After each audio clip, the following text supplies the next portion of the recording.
Thank you for tuning in to today's episode of Feel Good Fridays. Coming live straight at you from Pittsburgh, Pennsylvania, it's your hosts, Polly and Bagz. Thanks for tuning in to this edition of Feel Good Fridays. I'm Polly. And I'm Bagz. And today we're going to talk about a level of leadership that we find truly important to any leader out there, and that is accountability.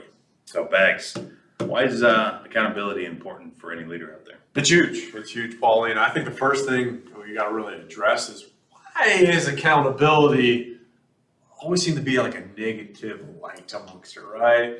When you talk about accountability, even with your leaders you're responsible for, and then they talk about it with their people, it's they're trying to fire me. Yeah. They're trying to fire me. You know, accountability always has that negative connotation to anyone when you bring it up and you try to establish it amongst your leaders. Everybody's always thinking about it's negative. You're trying to fire somebody. So I think that's one of the key things is accountability is there for a reason, right? Anywhere you work, any normal company that's out there, you should have standards in place. What's expected of you in this role. And as a leader, it's up to you to identify if somebody's meeting those expectations or they're falling below. And if they're falling below, you got to address it, because here's why you got to do it, Paulie. Because the longer you let things slide, believe you me, my friends, the people on your team are going to notice it. Right? The longer you let it go by, the more they're going to lose credit. Like, why am I showing up on time every day? This person shows up late. Or why is X not performing and I'm busting my hump every day, right? So again, at the end of the day, you can't talk about it freely. You must say, hey, I'm holding this person accountable.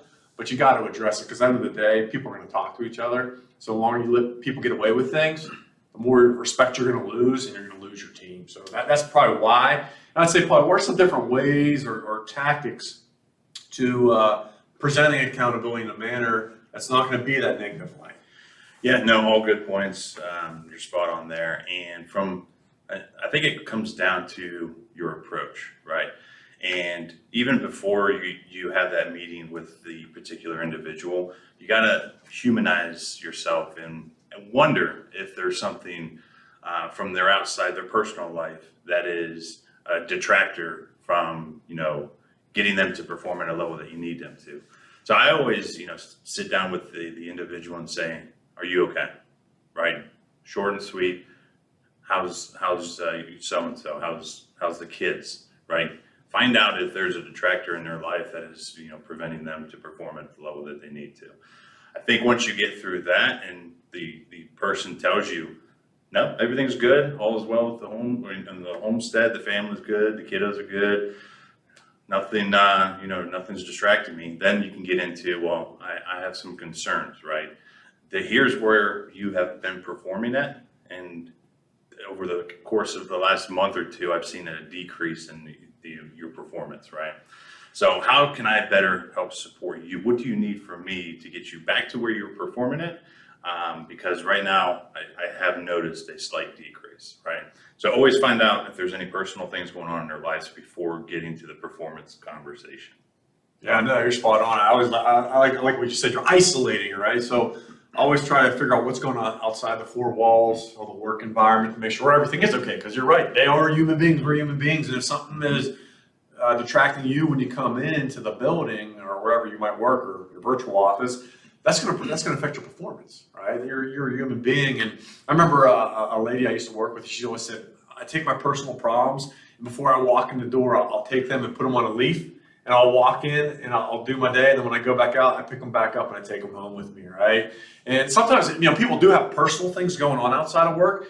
And I always try to use that as well to help them just try to get a few moments away. Like, use work as an avenue or an outlet to take those struggles that you have in your personal life and forget about them and help somebody out or whatever type of work you're doing, and get some justification in doing that. So that way, once you do leave that day, you're going to pick those back up again, right? Taking that little leaf approach, you're going to take them back with you.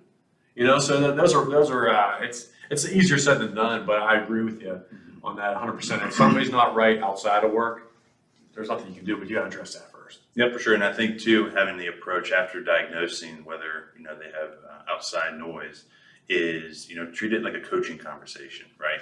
You want to see them succeed, right? You want them to tell you what you can do better as a leader so that they can get back to the level that they were at or even beyond. Yeah, no, I think that game plan in place for them to help them get back on track. Maybe they forgot they weren't doing something that made them successful before. And a lot of times people know if it's a performance-based job, they're going to know they're not doing well. And some people struggle with coming to that person that get help, right? So the quicker you can identify that somebody's slipping in the results and you can help them make those adjustments, provide them the necessary coaching, teaching, training to help them get back on track, I think the better off you'll be from letting it get too far out of hand. And sometimes a person can't be saved just because they're so frustrated and mentally just disturbed, they just can't get back to where they need to be successful in the role. So as a leader, the quicker you can identify it, the quicker you can make that impact and change. And I think the thing after that is following up with that person, right? Just don't give them a whole, here's what you need to do, and then forget about it. You got to follow back up with them. Because if you don't follow up, they can just go easily back down into the same spiral effect that they're at. So. Spot on, man. Well, that's a wrap for this episode of Feel Good Fridays. If you missed any of our previous episodes, please head to our YouTube channel, throw a like and subscribe to show your support, or listen to us on the go with the iHeartRadio app or Apple Podcasts or wherever you get your podcasts. So what do we have in store for us next week? Well, Paul, I think we'll have another special guest, so we'll keep our fans on their toes for that. So, but again, thanks for joining in with us. And as always, take care. We're going to comb your hair. Ooh.